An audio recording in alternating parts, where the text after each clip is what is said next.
এরপরে প্রশ্ন করেছেন সাদিয়া, আপনি লিখেছেন হাসার পর বিপদ আসে, এ কথার কি কোনো ভিত্তি আছে? আল্লাহ রাব্বুল আলামিন আমাদেরকে এমনভাবে সৃষ্টি করেছেন যে আমাদের জীবনে হাসি কান্না এগুলো থাকবেই।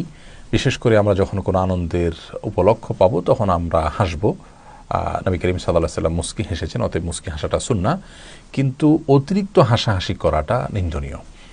আমাদের সমাজে অনেক লোক দেখবেন যে তারা কথায় কথায় হাসে, মানুষকে হাসায় এবং হাসাহাসির মধ্যেই তারা কাটায়। বিশেষ করে যুবকদের মধ্যে এই প্রবণতা ইদানিং অনেক বেশি দেখা যায় যে তারা সারাক্ষণ শুধু হাসাহাসি, হেয়ালিপনা, তামাশা এগুলোর মধ্যে কাটায়। একজন মানুষ যখন আল্লাহ এবং আখিরাতের প্রতি ঈমান থাকবে, তার জীবনে সব কিছুতে তিনি সিরিয়াস থাকবেন। হাসির সময় এবং সুযোগ যখন আসবে, উপলক্ষ তৈরি হবে, তখন তিনি হাসবেন।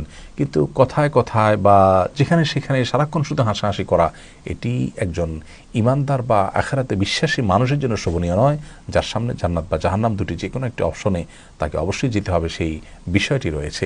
রাসূল আকরাম সাল্লাল্লাহু আলাইহি ওয়াসাল্লাম বলেছেন, তোমরা অতিরিক্ত হাসাহাসি করা থেকে বেঁচে থাকবে, কারণ ফাইন্নাহু ইউমিতুল কলব, কারণ অতিরিক্ত হাসাহাসি করলে মানুষের অন্তরকে এই হাসি, অতিরিক্ত হাসি মেরে ফেলে।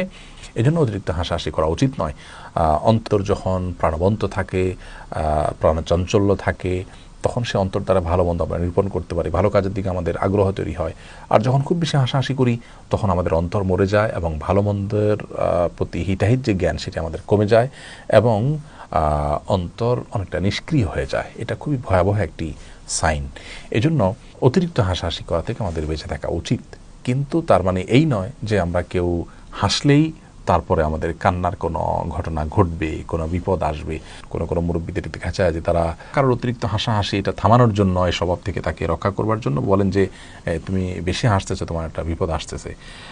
এটি নিছকই আমাদের ধারণা। কোরআন হাদিসে এরকম কোনো কথা বলা হয়নি যে অতিরিক্ত হাসলে বা হাসলেই তারপরে কান্না আসবে, এমন কোনো কথা নেই। তবে অতিরিক্ত এবং অহেতুক হাসাহাসি করা এটি নিন্দনীয়, সেটি সম্পূর্ণ ভিন্ন বিষয়।